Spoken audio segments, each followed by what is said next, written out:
We're Ashley and Sabrina, your co-hosts for RUP Buttercup podcast. Military life can be challenging, but also has its advantages. Come and be part of the unfiltered and sometimes unhinged conversations with fellow military spouses, Kayla and Laura, as we dive into the occasional rant and rave of military life. Share the stories that make us who we are, and showcase the amazing organizations and resources out there that make our lives a little bit better. Whether you're new or a seasoned military family, we all need a little extra love. Make sure to catch us on Wreath Across America Radio at 11 p.m. on Wednesdays. Hey everybody, welcome back to another episode of RUP Buttercup. We are here with a guest that has been a long time coming. We have Ariana on with us. As you all know, life, military life specifically, happens, right? There's just nothing we can do about it, whether that's a PCS like mine that we weren't expecting. Ariana had a deployment where it was just not going to work out with kids, and whatever, we all got here, we're here. So we all got to the point where we are able to record. I found Ariana on TikTok, because a lot of our guests are. We were just kind of friends on there, and I saw one of her posts where she was talking about standing silently strong. And that saying myself was something that I used when I was a baby milspo, right? So that was something that's been around for a really long time. And I don't hear people talking about it now. And I think that there's proof in that, as we were talking to Kayla about it a couple days ago. She's like, I Googled that. What does that mean? I was like, it's not like a business or anything. Like, it's a saying. Like, it's something that military spouses, at least back in the early 2000s, and now a little bit more, less, I guess, but would say as what we do as military spouses. Like, we stand silently strong for our military members, supporting them. So, Ariana, I know you made the post, but let's go ahead and kind of like talk about you. Like, where is your military journey and your time with your spouse and your kids and everything like that? Yeah, so this year we just celebrated 10 years of being married, and we've got 2 kids, 2 boys, an 8-year-old and a 4-year-old, and then we've also got a dog. We have been stationed stateside. We started in Colorado, and then for the last 6 years, we've been overseas in Italy and now Germany. So exciting. I love overseas I just deployments. came from Germany, and I miss it so much. We had Italy offer list, and I told Jeremy the other day, I was like, put it back on. I was like, just stick it back on the list. Like, you know, at this point, any of these choices, Italy is the best option. Italy is truly amazing. I think it's one of those that I will always cherish and love. And sometimes I go back and forth like, oh, would I go back? Because of course with every station, right, you have like good and bad, but it's one of those that like you cannot beat the food and the wine. I think my waistline is very happy though that we're not going to stay there forever. I can understand that one. That was one of my favorite things about living overseas was just the food in general, like just getting to experience the different cultures and all the different things that came along with it. But I'm a huge foodie, so that was like the always one of my favorite things. They always have something every single weekend, yes. And it always involves food. Yeah. Mm-hmm. Yeah, I'm definitely missing it and jealous that you got to stay there for 6 years because our 2 years wasn't long enough this time at all. Oh. So you are Army then? Is that right? We're Air Force. Air Force. Okay, that's awesome. Yes. My brother, where were you stationed at in Italy then? Because my brother is in Italy currently. So we were at Aviano. Oh, cool. So I know the area vividly. My brother lived there, and I've spent now a solid 2 months. My kids were like, does that mean we lived in Italy? I was like, I think that's probably long enough to say we kind of lived in Italy. 2 months, I guess. Because We're here in Arizona, and we've only been here for 2 months, and we consider it living here. So I guess that's fair. So now I take it. Like, mark that. Check that off as you lived in Italy. Yeah, for a short period of time. I feel like anything over 30 days is living. Yeah, that's living. So yeah. I considered myself. My husband went on this deployment, and it was the first time ever that he was in a location that we could go visit for the holidays. And I told myself that I got to live there, and it was for a little over 2 weeks that we were there. So I was like, we've lived here. There's another country we add to the list. I mean, there is a difference between like visiting and traveling to a place versus living, because if you're there for long enough where you're shopping at the grocery stores and you're going to the festivals and stuff nearby, then you kind of are living there. Yeah, definitely. Yeah. So we are going to talk kind of about what that standing silently strong means. It's really weird because it was a long time ago and I don't know where it is or if it even exists or how to even access it. But I had a blog that was literally called that, Standing Silently Strong, when I was a baby Millsbo, like literally like 19. So I used to write in that during my husband's first deployment, and I have that somewhere. It's on the internet somewhere. So if you guys search, you may find it. I don't know where it is because I have no idea even what email that would have been under, but it's there. So that saying means a lot. And I think maybe you can describe that kind of to our listeners that maybe are younger and don't really know what that means. Yeah, I feel like you put a professional saying onto it because I think the post is one where I talked about it's more that experience that I think everybody has where, during the day you're doing your things, you're strong, you're keeping up with all of your habits, but at night when it's just silent, right? That's when you notice like your best friend or your partner is gone. And then that's like kind of when it all hits. But we just have to keep going because then that next day is another day that we wake up, right? And we have to just keep going, especially if we have kids. Like, we got to still get to the bus.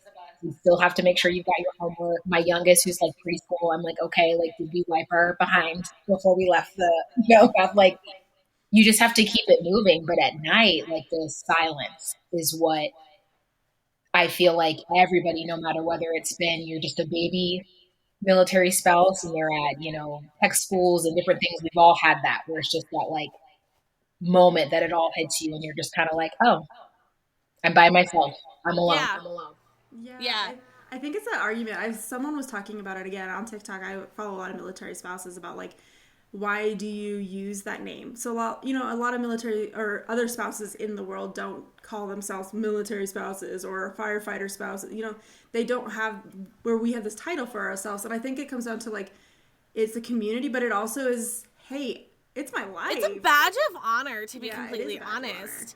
Because like we're married. We have the same responsibilities as any other counterpart that in the civilian sector, but we do have other things that we deal with that they may not necessarily deal with. Like, and there are other jobs that have, long periods away from their spouses, training, long hours, things like that. But, when you think about it and you come down to the different things that we do in those moments where you're just like, it would be so nice to tell my husband, my wife, what happened today. And I can't do that because they're deployed in a no contact zone, or they are at ranger school or something where there is no contact whatsoever. And I don't think a lot of people understand that. So like, I wear my military spouse, my military kid badge of honor because the things that specifically I've gone through as a military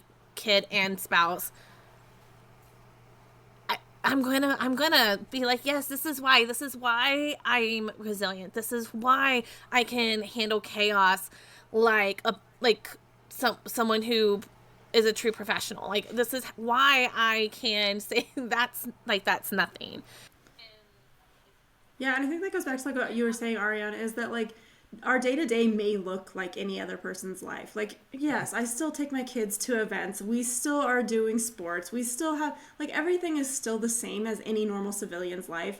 But when those silent, at night, when you actually, like, reflect on what a military spouse is, it's giving so much of your life that a lot of people energy, just don't realize that. Everything, yeah. Yeah, like, your spouse could die on any given day. It happens at trainings. It happens at deployments. It happens on just a random TDY where they're driving down the wrong road. Like, we're at this point in our lives where we realize, like, hey, things could change in a matter of seconds in the military life. It really, really could.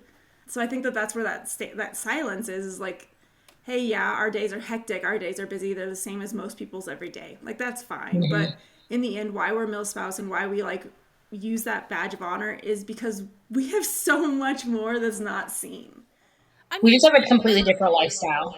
It is. And even if your service member is home and you have that person there and you have that connection, it's still, for me, I still feel like it's so different from my civilian counterparts.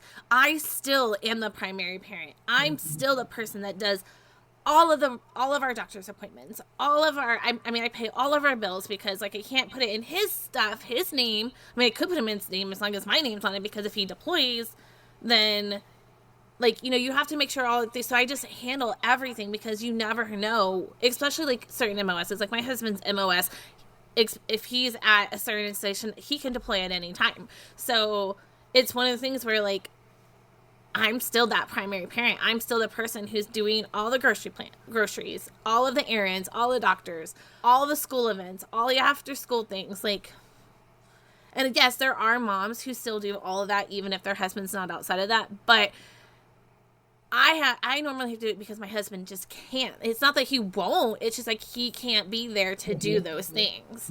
And it's one of those, it's just crazy. And I think as we get older and our spouses take on like more responsibilities in their positions, they also can't just leave work at work. Like, right. That's not how that works. They get phone calls. They have to go in and help with situations. Like, it's not as flexible as some other office jobs or something where your husband comes home. Obviously, their work doesn't come home with them. That's that.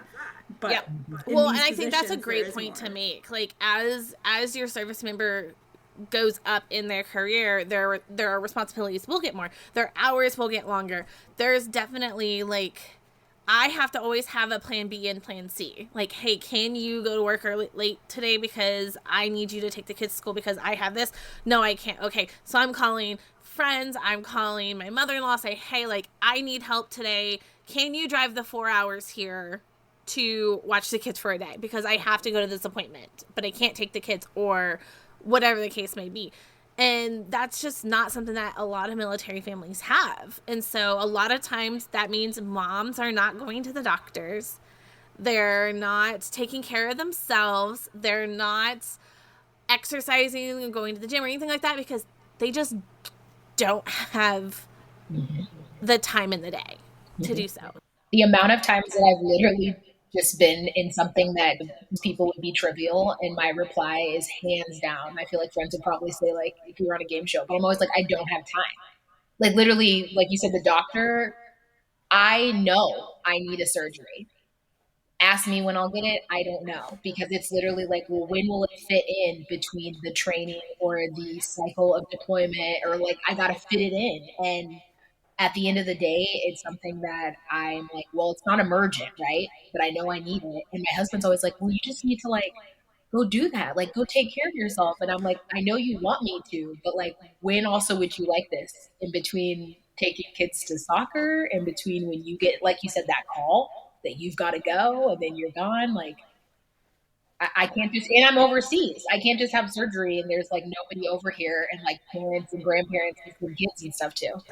And like, you know, for those who are listening, like, yes, like, there are, like, you can schedule these things. You can make sure your husband is, like, able, your husband or your wife is able to be there for you. But in true military fashion, the mission comes first. And there's always going to be that small chance of going, like, no, you need to be here. Like, yeah, we know we approve this, but you still need to be here for this because so-and-so is here and we have to do X, Y, and Z. And so there's always that small chance of, yeah, you have leave approved, or you have, like, you know, you're not going to deploy because you're going to be on MIRD or whatever the case may be. There's always that slight chance, which I think isn't always in the back of us military spouses' brains of, like, yeah, but what about this, like, 1% chance? Because that 1% chance may not mean a lot to other people, but that 1% chance to us military spouses mean, like, everything, because we always get that 1%. Like, it always happens to us. It might not happen all the time. It just happens. Mm-hmm.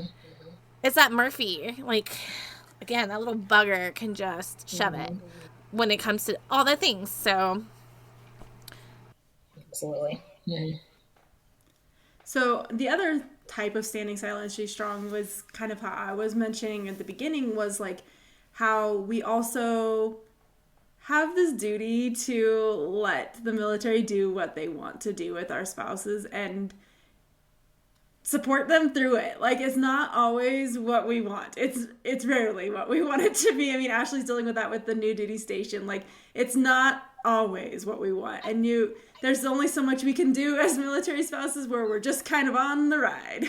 When you said that, I had, like, bing, bing, bing, bing, like, a whole bunch of different things going off in my brain, because one, that specifically, like, throughout my husband's entire career, like, I've never, like, been like, hey, I want to go here. And I should have never voiced this, y'all. I should have never voiced where I wanted to go, because I knew as soon as it came out of my mouth, it was just like, no, you're not going there. And I was like, I figured, like, I want to go back to Bragg. I want to go back to Bragg, y'all.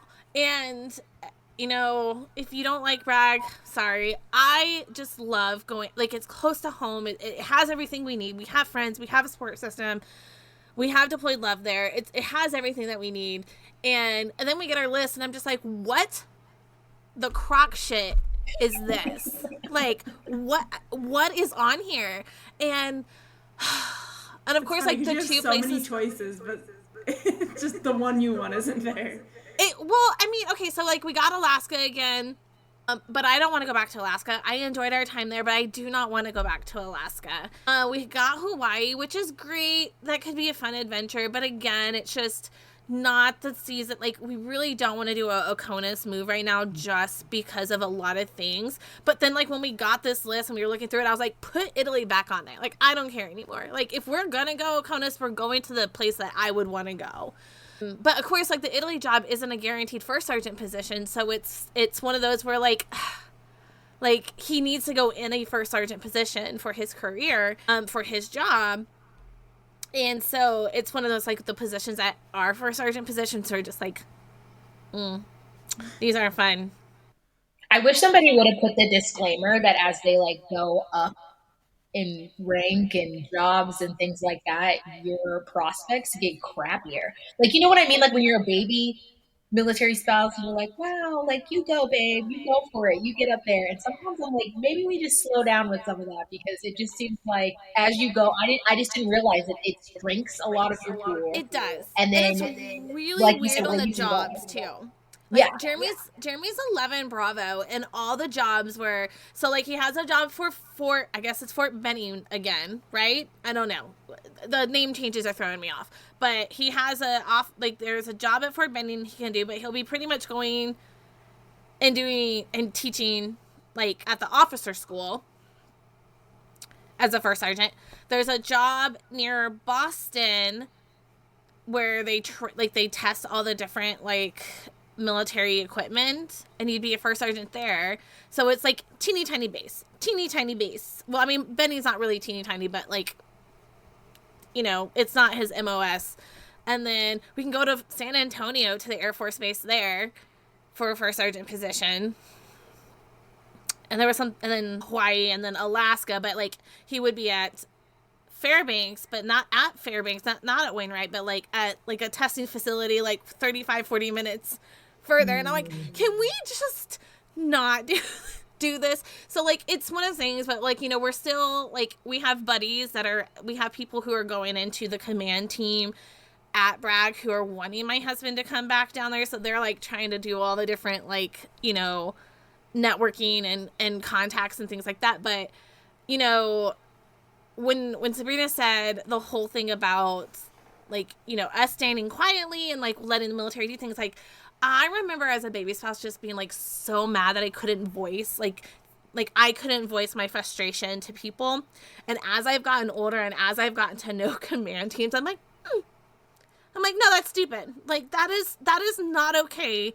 You can't do that to the military, like, to the families, like, or what about the military families are you talking about? And I feel like nowadays, I don't know if it's for social media, but I feel like there's a lot more advocates that we see, military spouses who are advocating for military families and for service members. And so you see more of it. You see more people speaking out about things like, you know, you can't just keep sweeping under the rug housing situations. You can't keep sweeping under the rug, like, last minute decisions. Like, this is not something that families are prepared for. You haven't prepared them for. Yes, they should have always a sense of readiness, but you want 100% accountability for a deployment briefing tomorrow, and you're putting this information out at 6 p.m. Like, that's stupid, and it won't happen. Mm-hmm. Like, you have to give, like, people things. So I think there's, like, a way to go about standing up for things like that, like, especially, like, making connections, networking,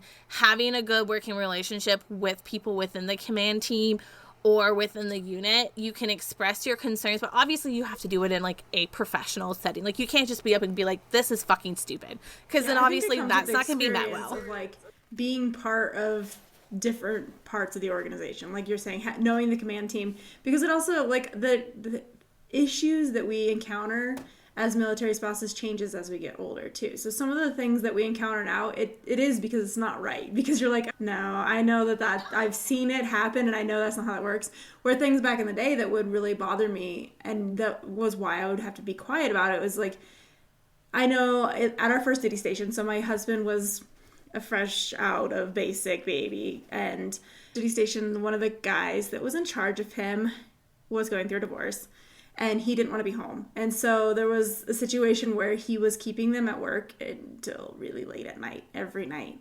And it was not okay. And it was like, where do you draw that line on things where it's more personal like that? Where like, hey, yeah, he can keep them there. Like I can't really make him not do that, but it's also not right, because we also know that these soldiers have to have time to go home. These airmen have to have time to be with their family at some point during that day, right? Like you can't be like, yeah, you're going to be here for your PT in the morning at 5 and you'll get home at 10. Like that's not okay also. So like it was one of those, that was kind of where it really came into play for me, was when we was really young. Like, I think we need to step over him and we need to talk to someone in command, because it's not okay. And I'm not sure that they were aware that it was happening. Like, he was literally avoiding going home, and he was like adding all these things, that just like having them clean parking lots, and they weren't in trouble. There had been no like write-ups or anything on what they had personally done. And it was just, he didn't want to go home. So those little things is when they're babies, when they can't speak up, like they can't go up against their command and be like, no, like I shouldn't be here. That's when I do think a military spouse can kind of step in and be like, hey, I know the spouse above him, like, I'm going to just mention that this is what's been happening. And then she can decide to like take that to her husband or not. But it's something that that's where I think okay. The FRG, like, I get it, y'all. Like, I have been a part of some not so great, like, key leaders, FRG leaders, SFRG leaders, whatever it may be for your branch. I get that is something you may not want to be a part of. But I do think having a cordial, somewhat, or at least having contact information, like have that person's contact information, whether it's an email, a cell phone, having it saved and just being like, hey, like, I have a quick question. Because like, I know for a fact that like if someone messages me and it's something about like my husband doing something fucking stupid, I'm gonna be like, why are you doing this? Like, why are you doing this? Like, I have no problem calling out my husband or a command team that I'm working with as a FRG leader, saying like, hey, like this, like, hey, like, I like, no disrespect to you, sir, but like, did you think, like, have you thought like how this would affect the families, or have you thought about how like this would make a family member feel, or anything like that? Like, I get it, mission first, but these are things that, you know, especially now that the SFRG program is back into the commander's hand, at least on the Army side. I don't know how it is in the other branches, but in the Army side, the commander has full reign of that, and so they get to make the choices whether there is one or not one, or how active it is. They're supposed to have at least a key person to call, a spouse to call, but you know, having connection with them in some way, like that, it could be as simple as like, hey, like, do you know why they're working? So like, there's no trainings coming up, so why are they working late? Like, I could really use him home if this is not like the case.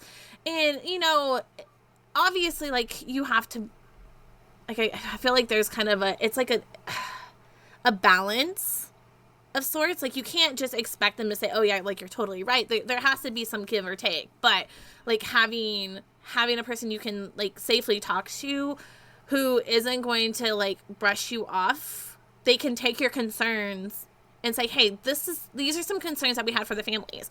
And 9 out of 10 times, they're not even going to mention names. So unless you are a spouse that's causing chaos at a company, which don't be that spouse, in terms of like just causing unnecessary issues, because like go through the appropriate channels.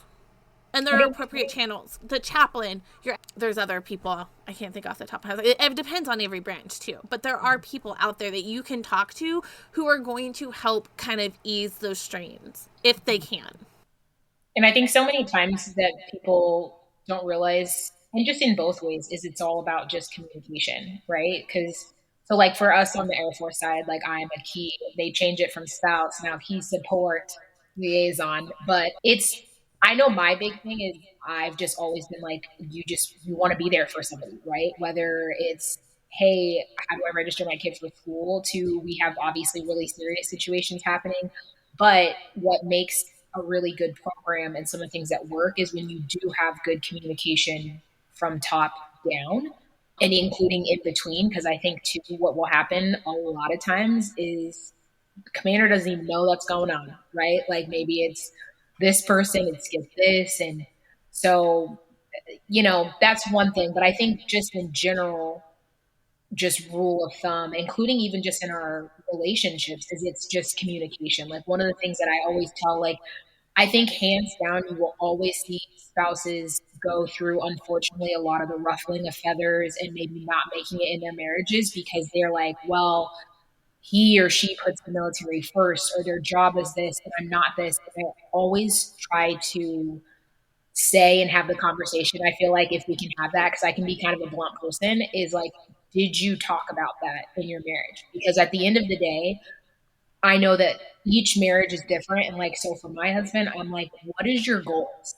And you need to let me know. Like, if you're the person that's like, I'm trying to be the top rank by the time I retire, this is what I'm doing, then you yourself have to really do some internal thought and be like, can I handle this? Because it's not going to be the best of both worlds. You don't get to have them be the top rank and also them at home. So like pick and choose your battles, or maybe it's they want to do something for a particular time. Like, I don't know. We just try to check in with each other. And that's something that we've done. I mean, since we were dating, I'm just saying, I feel like where that's it's something like, you have to do every so often because their minds change mm-hmm. so quickly. Including even like, are you staying in? Are you not? Yeah. Like that's in the beginning, and then you Yeah. reach over half, and you're just like, okay, we're in. So what's next? What's next? Are you exactly?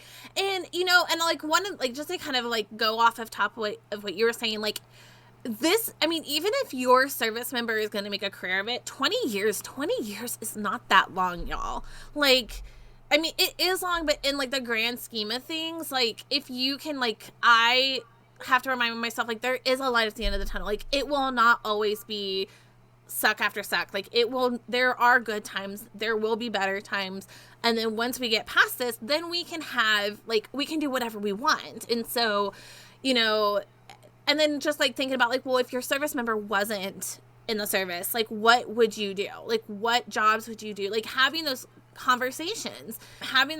I was also going to say something about like your service member, like making sure that they're being upfront and honest with you about their day. The amount of times I've seen service members who have straight lied to their spouses about where, like, oh, we had to stay until 5:00. Well, no, they were released at 3, but he decided to go to Buddy Joe's room and play Xbox for 2 hours. Like, communication is 100% key to any military family's journey. Like, it has to be, whether it's communication between you and your spouse, communication with the unit, communication with a division, all of it comes into play. And if you have open communication and you're open to communication, then it's going to be a lot easier. Mm-hmm.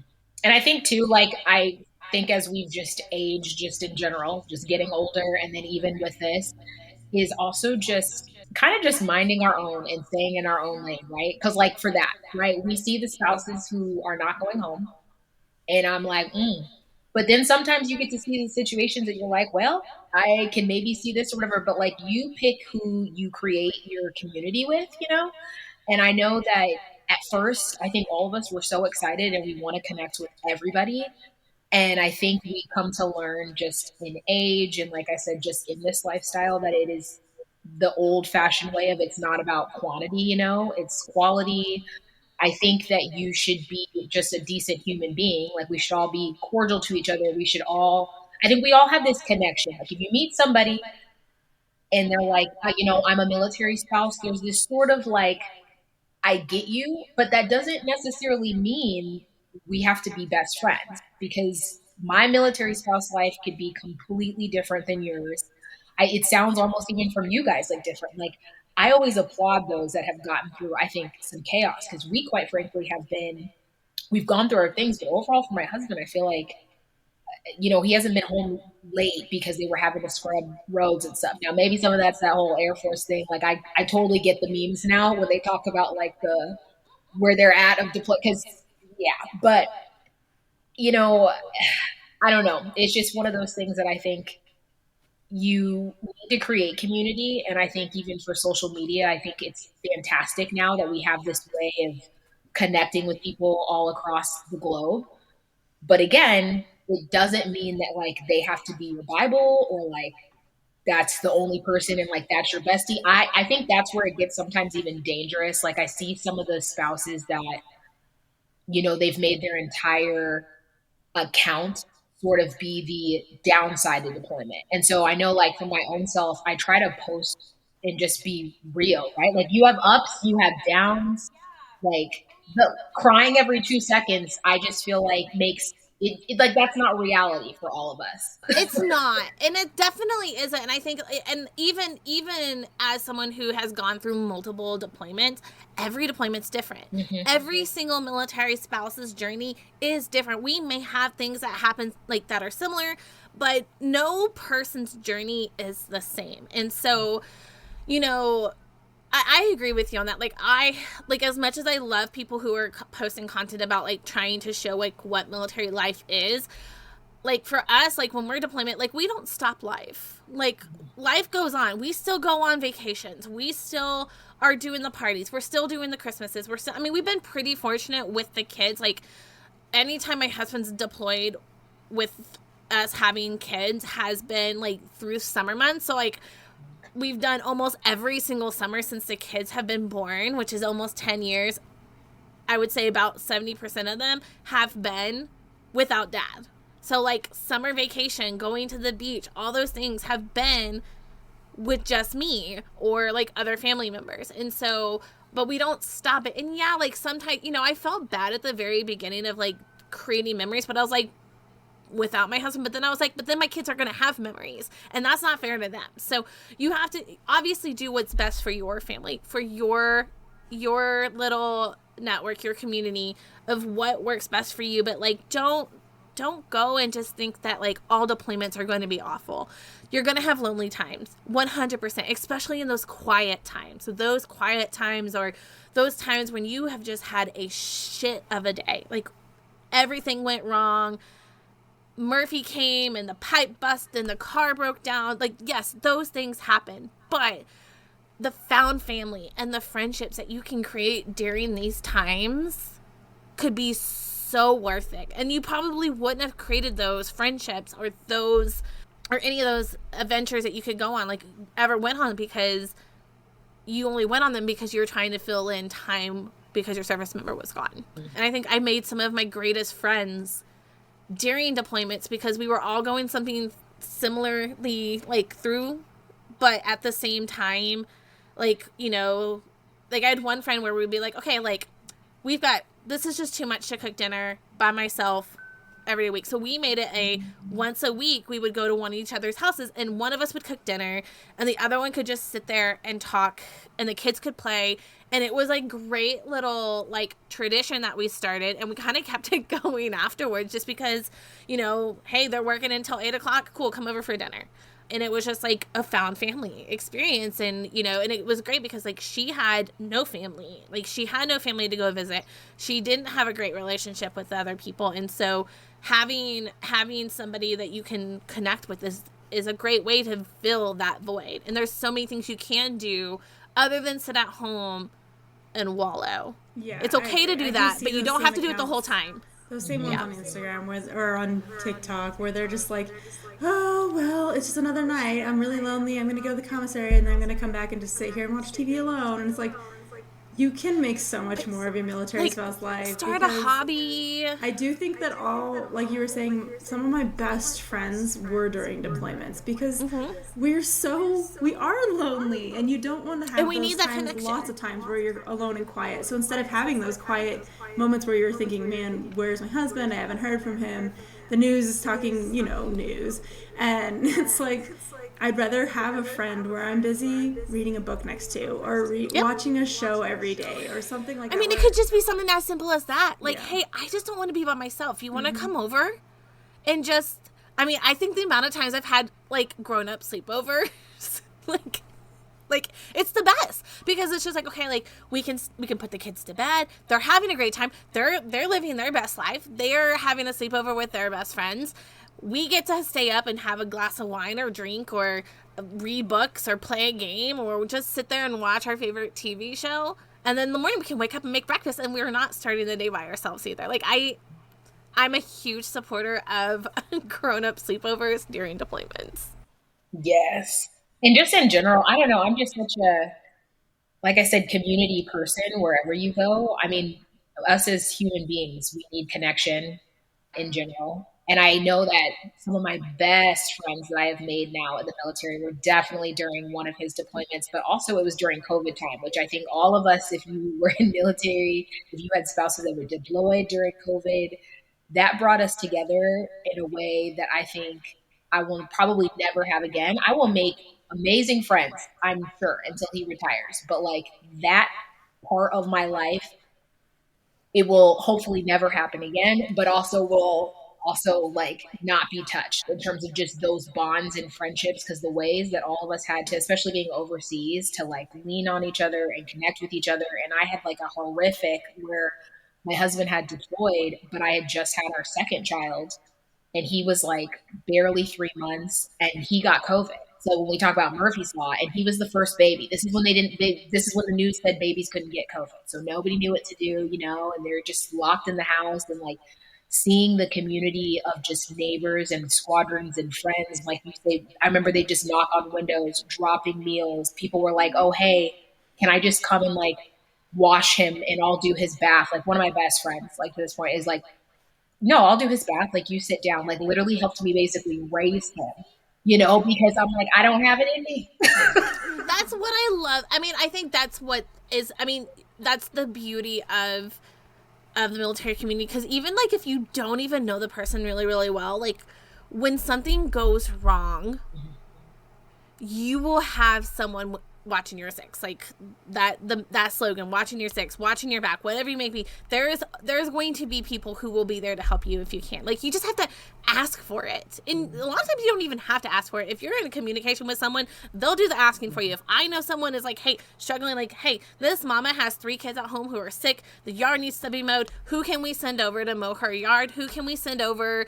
to, you know, drop off a couple groceries? What can we do to help this mom or this spouse? And there's always going to be either other military spouses or your military mamas of the single soldiers. Like, boy, oh boy, do they want to help the military families as well. So, like, if you're not going to, like, ask. Like, it's, yeah.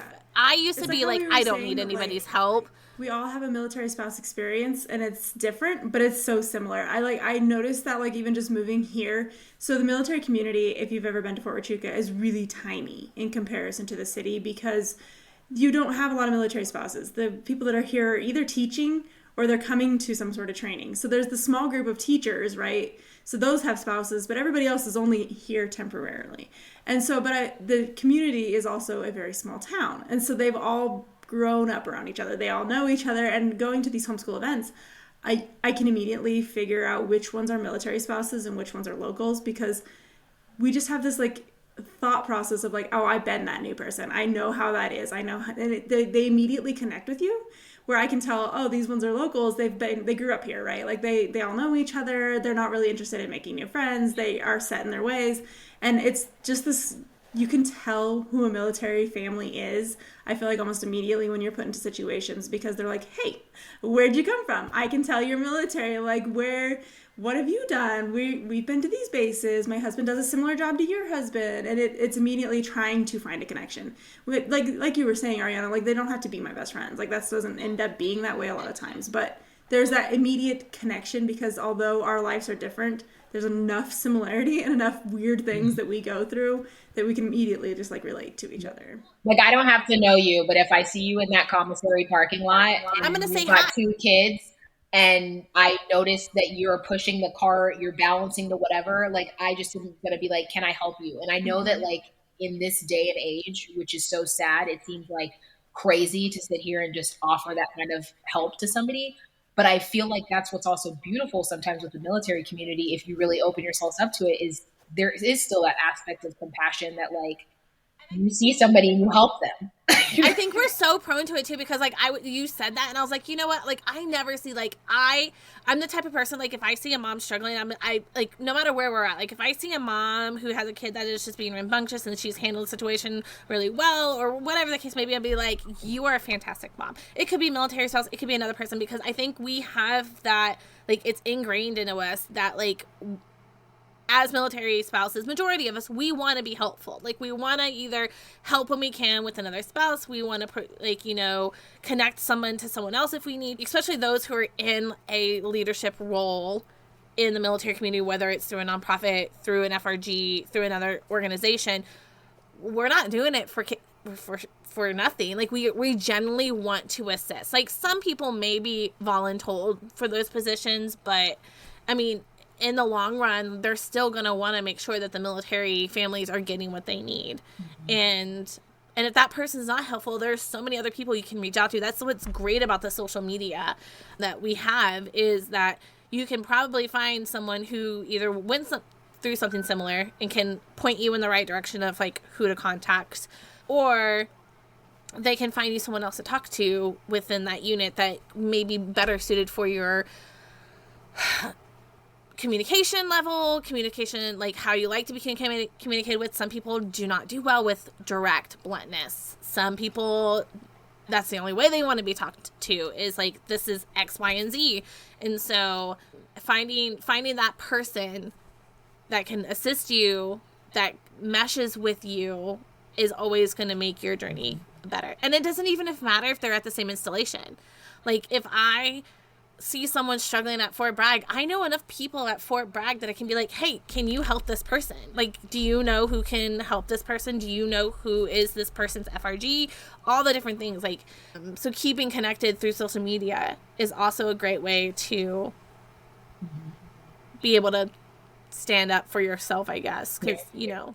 And I just hope people will like cut out the, like, I don't know, and maybe it's just my algorithm right now or something, you know, but how everybody's like, oh, don't associate or something, you know, with spouses, or like, don't get into things. And that's what I'm just kind of like, no, definitely do it, because you will find your person.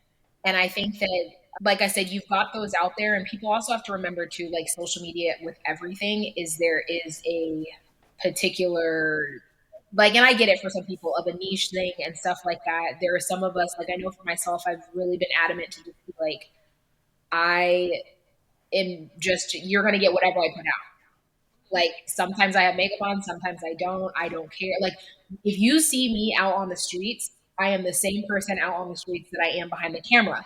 And I understand as a content creator, there are people who have, you know, I see the comment people like, can you ever have your personality not be military? And I see that to other people, right? Because their whole thing is like, I'm a military wife this, we're military family this. And I think sometimes I try to give the benefit of the doubt that I do know that there's that creator part of it where that's just the niche, right? That's what's getting the views. That's just doing this. But sometimes it sways because people are like, oh, they're this military thing, I'm just going to follow that. But like, please, for anybody, if you're listening to this and try to reach one thing, is have yourself a good variety of people you follow. Because I think sometimes what can get dangerous with like niche people is then it becomes that stereotype of us just being like, if you do affiliate with military, like you're just dependent, or like we don't separate ourselves from things. Whereas it's like, I'm somebody who people know I'm a military spouse, but I think, well, I know people like don't necessarily classify me that. And I will say to people, because we separate the military from our household, like that is my husband's career, but that is not our like life, if that makes sense. Like when we were never, and not to say of anybody, if they do this is not a problem, but for like us, we were never like our baby pictures having a uniform. They were never, you know, he can't wait to get out of work and be just who he is when he's outside of the uniform. Like when we go places, although I will say he's that first one on the plane when they talk about if you're serving. So, you know, they're like, you can get on first.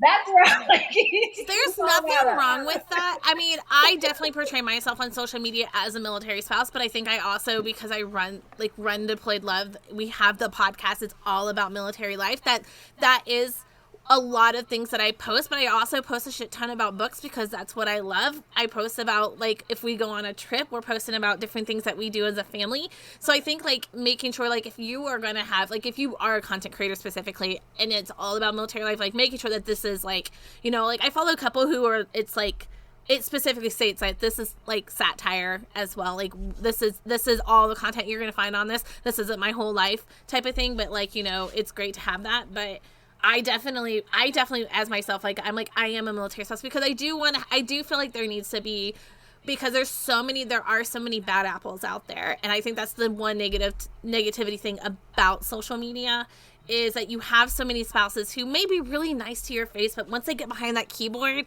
they just, whether it's they had a bad day or they're just, whatever the case, they're just always negative. And I get it. There are a lot of negatives about being in the military, but you do not have to be a negative Nancy all the time.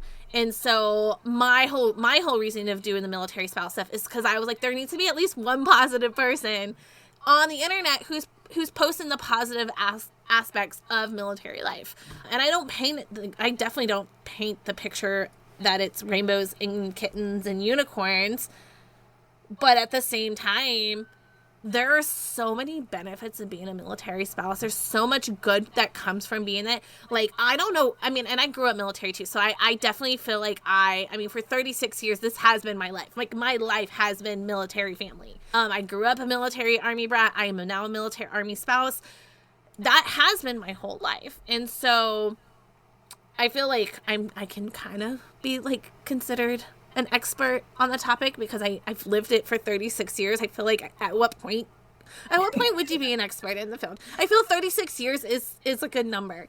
But do I know everything? Absolutely not. Am I learning every day about something new? Yes. And I think that's why it's so important to connect with other military spouses, because for someone who's been in the military sector for 36 years, I am still learning every single day. Something new. A policy change and I wasn't made aware of it, and this is how it's affecting us. This is something that, like, I didn't know happened in the Marines or the Navies and the Air Force, and it's completely different from the Army. Like, every single day I'm learning something new. And so having those connections, having those relationships, doing that networking, I definitely think if you were looking to connect and network with spouses where it's not so catty, LinkedIn. Go to LinkedIn. Create you a LinkedIn profile. You don't have to post anything if you don't want to, but go follow those people who are advocating. Go follow those military spouses who are doing, like, phenomenal stuff for military families. And then that way you can still be in the know. You can still have a connection. You can still know, like, this is what's happening in my little bubble. And it's not necessarily going to have all that cattiness that you may get on, like, Facebook groups and things like that. I mean, I typically stay clear of Facebook groups now. Oh my gosh, those are the Hunger Games. Like, I've never been more terrified to post a question on a spouse. Like, I will sooner I will sooner go to TikTok and ask the world than I will that. Like, you have to know I'm pretty desperate when I go to the spouse page, because I don't know why people, and what will always get me about it is people will be so bold behind a keyboard, but you also have your name. And we're at the same base. Like, and we're not that, you know what I mean? Even if it's we're military spouses. We have survived. We have survived on thrillers and Dateline shows and digging into people's past. Like, we can find out where your husband works if we really truly wanted to do it, y'all. And I think it blows my mind that some spouses think that their stuff isn't going to be seen because it's a spouse group. Girl, how many dual military families do you know? I know a shit ton. If you're going to post something, like, super negative, it most likely will get back to your spouse. And I get it, like, that's my spouse's career. I can say whatever I want. But if you were in a spouse group talking about military stuff, you're the one that's bringing it into the workplace. So it's one of those, like, I don't know. I feel like it's weird. And I would hope, too, disrespect in, like, your marriage and stuff in general. Like, there's some wild, I mean, we all know. I think that is its own sector on, on social media when people just post what you see on the pages. But there is an element, too, that's just true that even outside of, like, heck, if this was just doctors, if it was firefighters, whatever, like there's a respect in your marriage that like sometimes I'm like, don't put all of your business out there. Would your spouse really truly be okay if you went into, I look at it like, would they be okay if I went into an auditorium and announced this in front of everybody? Like the computer screen is not a shield. And so I don't know. That's including even I think one of the questions and stuff, even when we're on there, we were kind of talking about it of like your own identity and stuff with being a military spouse.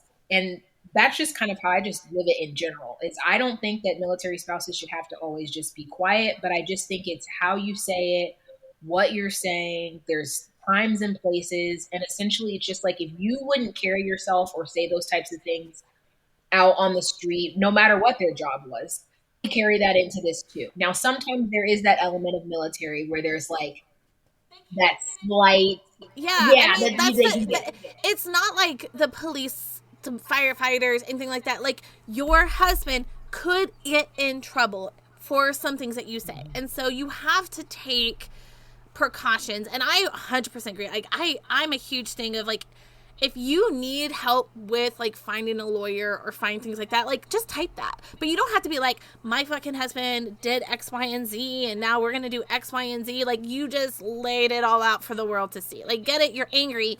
But at the same time, like, it just continues to paint a picture. And, yes, military couples have a higher divorce rate. They have a higher potential chance of cheating and things like that. But, like, I promise you, y'all, that is not the entire military.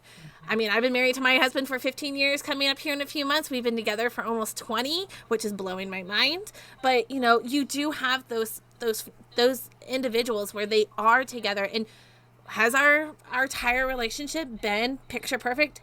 Hell no. There has been times where I've questioned, is this right for us? Have I, like, contemplated, like, should we take a break? Should we go our separate ways? I mean, we got married young, but we also knew that communication was key, and we talked about it, and we came together and we determined what we needed to work on, and we did those things. Again, it's not all cupcakes and roses, but at the same time, like, I feel like a lot of, and this is probably not even true, but I have known individuals to do this, so I do know that this happens. Like, there are a lot of people who get married just to get married because they want to go with their service member. Like, they were just dating for a short period of time, and then it doesn't work out, and that's great. But at the same time, like, why go onto social media and air out all of your business? Not only are you making yourself not look great, because, I mean, that's my first thing. It's just like, why would you want anyone to know this? Like, at the same time, but you're also putting, you know, your husband's platoon leader's wife is on there. The commander's wife is on there. All these people are seeing things, and I guarantee you they are all talking. Anytime I see something about one of my soldiers, I'm instant going like, hey, do you know this is happening? Like, you know, they're saying that there's abuse. Like, are you fully aware that there's abuse going on? Like, people see it, and they are going to talk about it. And so just know that if you're going to post things like that, and you didn't come forward or you haven't asked for help, like, I get it if you've asked for help and it hasn't happened. But again, there's different avenues. Like, talk to your chaplain for the unit. Go to battalion. There's so many people. I think social media should be more like asking direct questions. Like, hey, where do I find this on base? Hey, what can I do with this thing? Like, less opinions. Because everybody's going to have, they're just going to have awful opinions. I mean, we see it even on our posts when we're not causing any problems with our podcast posts that we make on TikTok or on YouTube.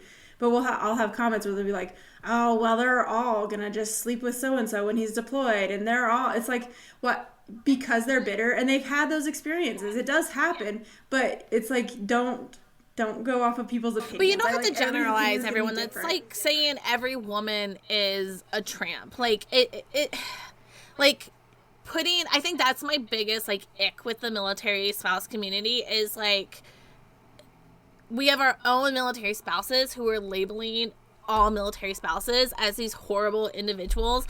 And my experience in the 36 years that I have, most military spouses that I've come in contact are genuinely some of the most smart, amazing, kind, brilliant women I have ever met in my entire life. And they do wonderful things. Like, and even with all the hardship that is thrown at them, they're still accomplishing things that most people won't be able to do. They're getting these amazing job offers. They're breaking the barrier of what people think a military spouse is.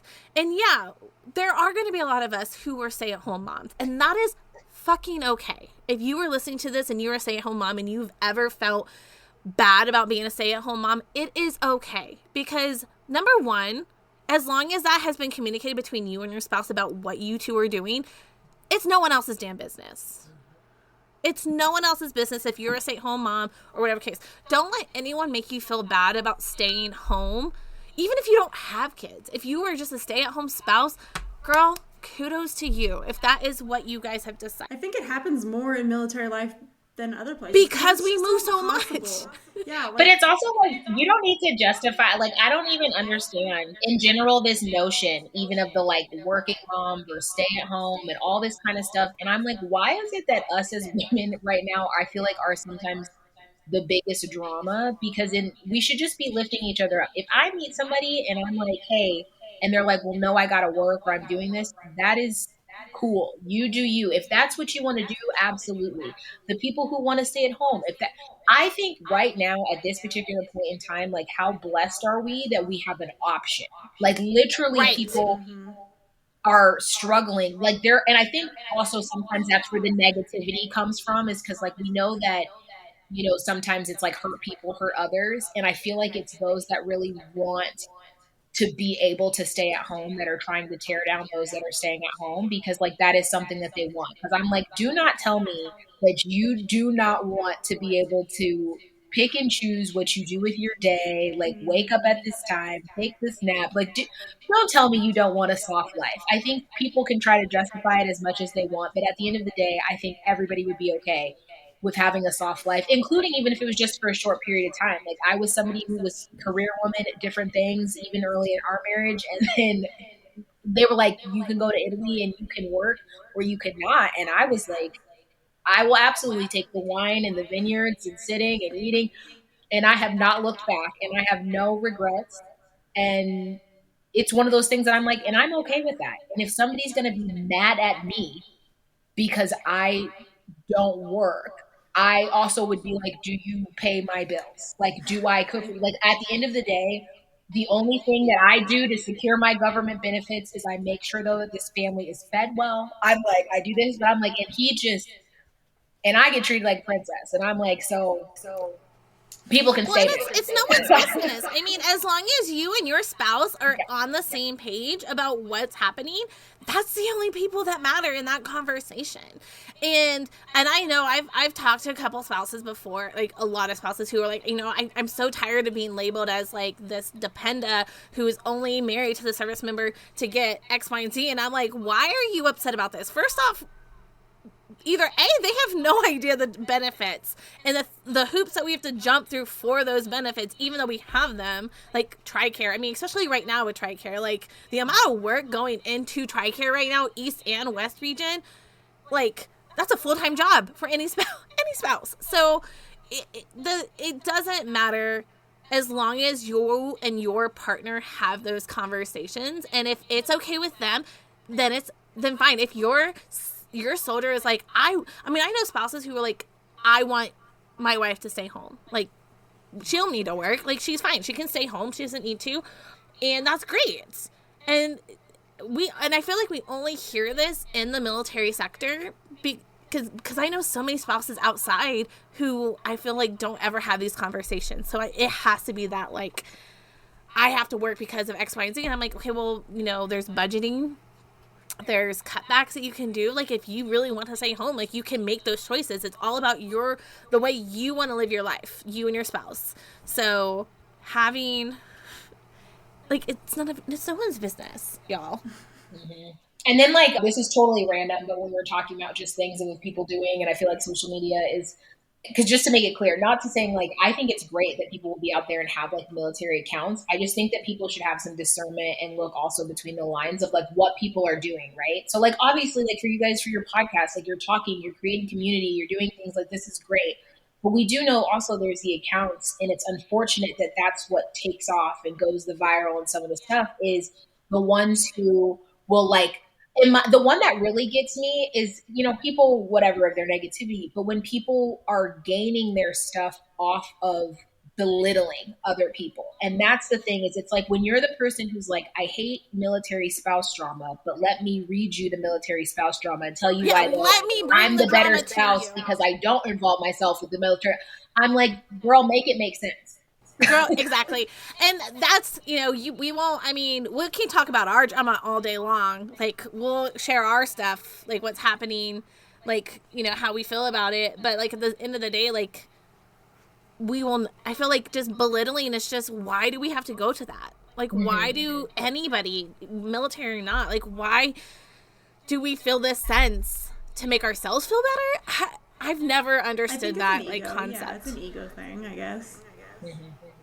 Yeah, the mean girl energy is not it. And I feel like for any spouses, if you are new, it's like, just don't be turned away from going, getting involved, saying hi, doing the thing. Because that's what I think is unfortunate is I just see a lot of, I feel like these ones that are like, don't get involved, don't go to this. And I'm like, but why would we be telling people to basically lock themselves in the house? Because that's exactly what's going to be why then they're online upset and posting the content and saying they have no community, they have no friends, they have no exactly level. because they choose like why not they to hate do the duty station is because they're not getting out there because they think if they go out there, everybody's just like mean and crazy, and a majority of us are not. It's just the bad apples that are the bad name, too. They're the loudest, and that's why.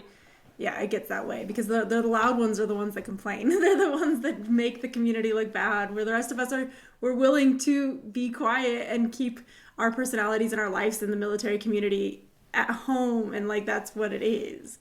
And there's always like the exception of like when you can come out and be like, no, this is not okay. Like, there are times where it's okay to be like, have your opinion, but there's like a nice way about telling your opinion without telling, like, I really hate like when people will go through like, and like, I don't believe what you're saying and are just god awful, like they're just saying horrible things like that. There's a way to counteract someone's negativity. Like the other day I saw, and I don't know how long this person posted, but there was a civilian person who's just like on TikTok had posted, I don't think service members should get their 10% discount. Have you seen that?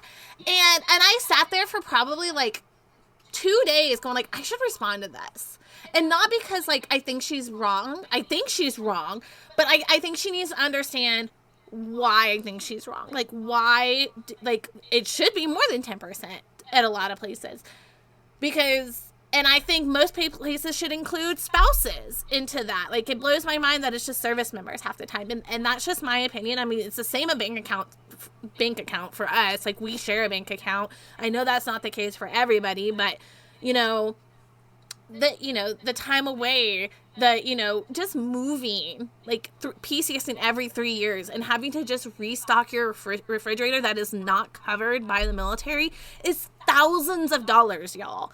And so that 10% may not seem like a lot to you, but that 10% will surely help. And again, I feel like people think military get paid a lot, and they really don't. I mean, they generally someone at McDonald's could be making more than my husband right now, and he's got 16 years in.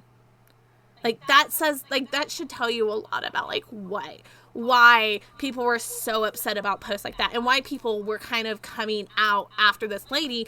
And I'm never like, and I'm not a firm, like I don't feel like attacking people is the correct way, but there is way, like if you feel something's different and you feel like you have to say something, type it out, walk away, come back, read it, see if this is, would you want someone to respond to you that way if you made like a general assumption or something like that? No, then like, I don't know, like be professional about it, like educate, but don't like talk down, belittle, and make someone feel like, don't go tell someone to go jump off a cliff. Like the people who do that, like just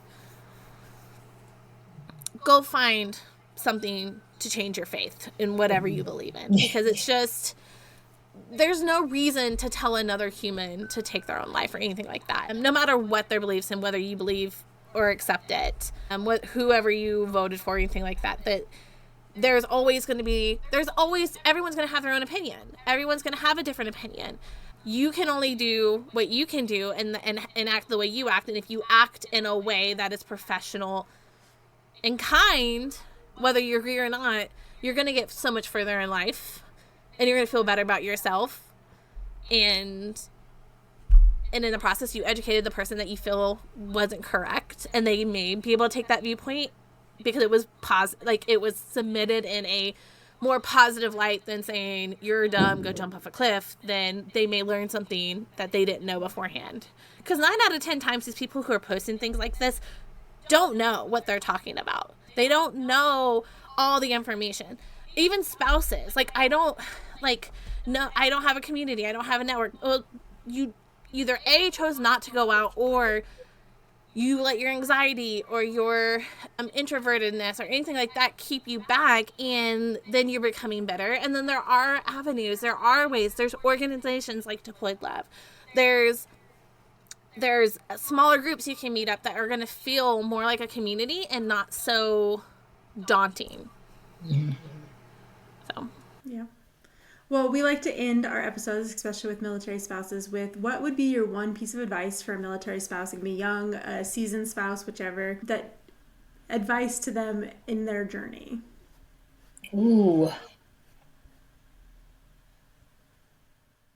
I think I'm going to almost have 2. So I think the more laid back way of things that kind of, people maybe chuckle at would just be never plan. Just never plan anything. I think that makes for just a happier time. And then I think probably on a more serious part of it is I would just say to really slow down and enjoy the ride. Like I touched on earlier, we absolutely have a part of our life that is different than anybody else's. And I think you can either take that as, I think kind of what we've all talked about this, and probably just our tone of this podcast is, you can either be negative or you can be positive. And I think you can go through some of the crappiest times and stuff of your life, but I think it's so important that if you can look back on it and try to see the lesson or what you grew out of that season, that is going to make for such a better experience and a better time in this. I think earlier we were saying, you've gone through things in marriage and different things. And I feel like now I look back, even when I say that deployment that was terrible or the COVID thing, and I tell you, I'm like, that is probably when I finally really looked at why I've earned that badge now of resilient. When they say a military spouse and resiliency, I'm like, I've earned that badge. You're not going to tell me differently. And this is why. And it was such a great lesson. Did I love going through it? No, but I'm so glad that I did. And that we've now made it to the other side of it. Mm-hmm. Yep.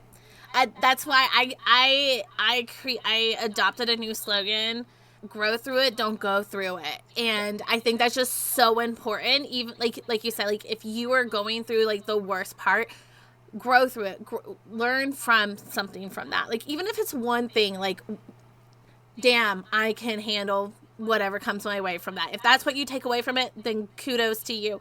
But if you take those opportunities to grow, whether it's a new hobby, going on an adventure and finding a new look, going back to school, whatever the case may be, it will make life so much better. It really will. Yep. Positive makes such a difference. There's things, and it's never going to stop happening. You're going to continuously have orders come up. You're going to continuously have Murphy hit your house. Your family's going to get sick. But if you are able to find that silver lining, figure out where that is, even if you have to literally intentionally sit down at the end of the day and be like, okay, well, what did go wrong? What was the one thing that went right? That had to be one thing. It may be hard to dig it up, but there's something that went right. Maybe your kid came over and said something really sweet to you during the day or something like that. And it's just find that little thing and just hold on to that for life sometimes. But it's there. You just have to find it.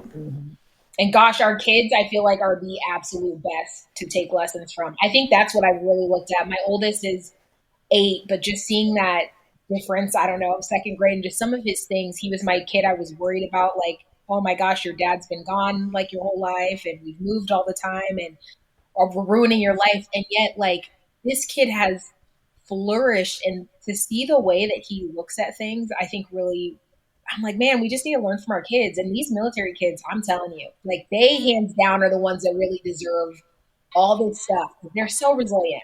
As a military kid, I can like attest to, like, there were times where I absolutely hated being a military kid, but looking back, I wouldn't change it for a bit. Like, yes, I hated moving every single year of my high school. I know that's not normal. That does happen, but like that's not the norm for most families. But I would have never met my husband. I never would have lived overseas. I would have never met my best friends. I never would have had the experiences that I experienced, and I would not be who I am today if I had not gone through all those things. And I worried about that for my kids as well. But my kids are already been like, when are we moving? Like, we're ready to move. Like, let's go. We were ready for our next adventure. Where are we going next? Like, are we going to go back to the, like, Alaska? You know, Claire was like, let's go to Hawaii. That's where Stitch is from. Like, they're already making connections. And I was like, well, let's go to Italy. And they're like, well, what's Italy? Where's Italy? And so we like went and looked at the map and all this other kind of stuff. And they're just as excited. They're even more excited than probably like I am, just because like I'm ready to move as well. Like, I have that itch, but I'm also the one that has to deal with all, like, I'm already thinking, like, I don't even have orders yet, and I'm already thinking of all the things that are going to have to be done. That's going to be a lot of work on me, but I know in the end we're going to be fine. We're going to have this new grand adventure. We're going to experience a whole new state, base, or even going back to the same one and still getting to experience new and different things and going on a new adventure. And I think that's, you know, if you teach it that way and you experience it that way, your kids are going to be excited about moving. Like, they've commented once or twice, like, I'm going to miss this school. And yeah, I'm going to miss this school too. It's a great school that they're in right now, but that doesn't mean our next school isn't going to be just as great or better. So yeah. We love military kids. That's a good note to end on. We love our kids. Amazing. Well, thank you for coming on and hanging out with us, Ariana. It's been nice to have, I mean, it's always really nice to have another branch. I feel like we end up with a lot of Army because that's our network, but it's nice to see how it's a little bit different in each branch too. So, but it's also the same. Like, there's similarities. So, like, I think that's also important to note that though we are different, we all still, no matter which branch, go through similar things. Mm-hmm. Absolutely. Right, well, thank you so much for having me. Yeah, absolutely. It was really great to get to know you. We will send you information afterwards and links and stuff when it gets posted. Awesome. Thank you guys for listening. I hope you enjoyed this and were able to take even just a little bit of wisdom, whether that's just being positive. I hope that in general, our podcast just brings that to you every other week. So again, we'll be back in about 2 weeks, and we will talk to you guys later. And as we like to say, RUP Buttercup. All right. Thank